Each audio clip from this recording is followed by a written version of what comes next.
Shalom and welcome to another in our series of podcasts from Temple Beth Am, a dynamic center for conservative Judaism in Los Angeles. This is a recording of Parenting Through the Parsha with Rabbi Matt Shapiro.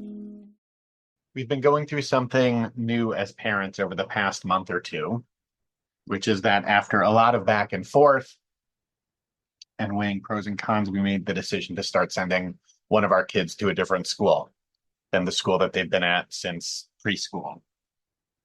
And that wasn't an easy decision. Fortunately, it has seemed to be a better fit in this moment. But it took a lot of back and forth. Hasn't been easy or simple. And a big component of that has been moving past an intellectual knowing into a deeper lived understanding of the fact that there's no one size fits all when it comes to kids, when it comes to people, that different kids need different things. And one of our kids right now just needs something different.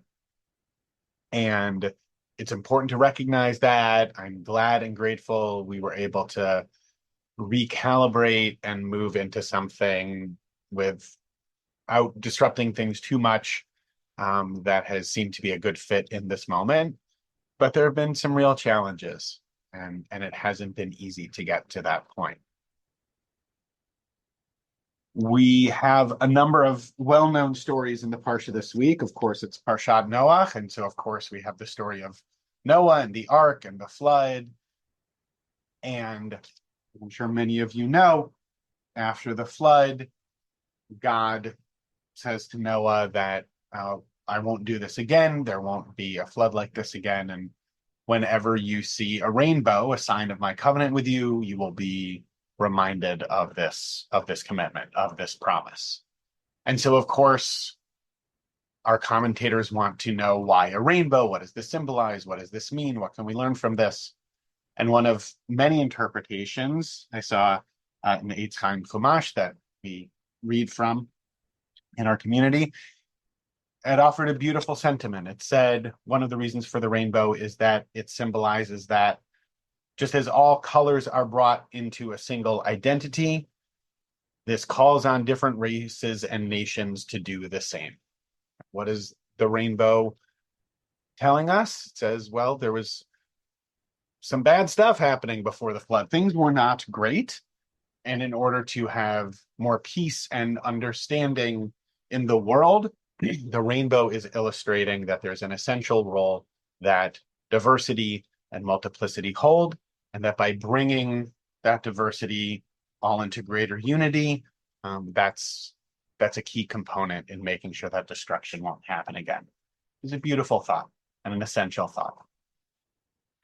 And there's also a really interesting narrative counterpoint in the same Parsha. Just a little while later, we get the story of the Tower of Babel, which many of you know as well, I'm sure, which is all the people of the world come together to work on this project to build a tower all the way up to the heavens, which God takes significant issue with, to say the least, and says, I will go down and stop this nonsense, essentially, and makes it so that people will all now speak different languages. And because everyone is now speaking different languages, that's what stops the tower from being built. Which is interesting because with the rainbow, it seems like we're being told that unity is the ideal, that we bring ourselves together into one larger whole, and that's a sign of a covenant. And here, through the unity, this is something that's displeasing to God. And not only that, it's also a prerequisite, it seems, for then God's covenant with Avram, so becoming Abraham, our forefather. It's only after this we start learning about Abraham at the very end of this week's Parsha as well. There is a sense of distinct peoplehood. That's one of our core elements as Jews over the centuries. It's not one size fits all. There is something to breaking it up, as it were.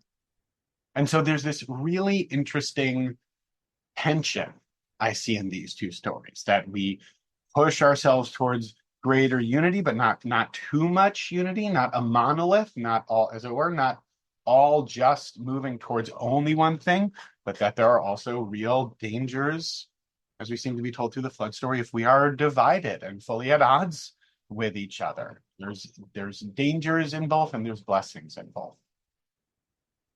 I know that my kids aren't all the same. They're different people. There are, of course, some things that they have in common, which is beautiful, and they're also different and unique humans in their own right. And so on the one hand, of course, I have to honor their individuality, the pieces of them that make them uniquely who they are in the world.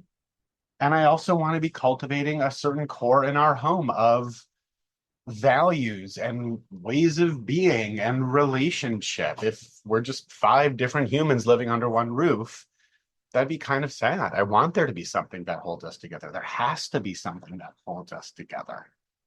And I think this is true of us as individuals as well.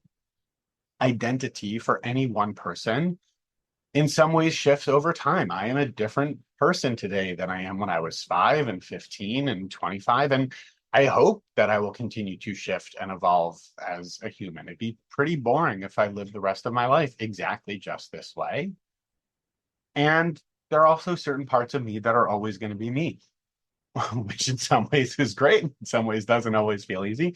But that's true of us as individuals as well, that within groups, within families, within ourselves, that we both hold unity and diversity, unity and multiplicity. And that tension is an essential part of what makes us us.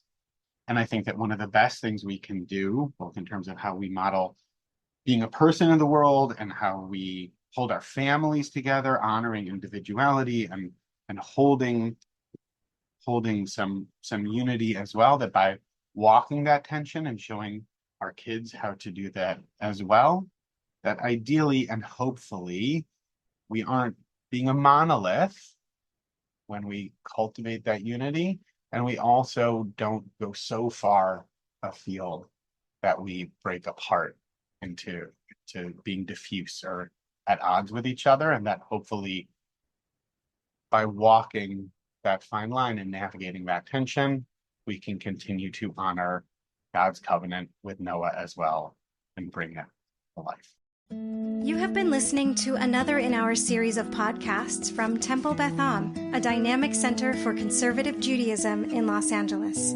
If you enjoy these podcasts, we invite you to write a review on the Apple Podcast site or wherever you get your podcasts. For more information about Temple Beth Am Los Angeles, go to tbala.org.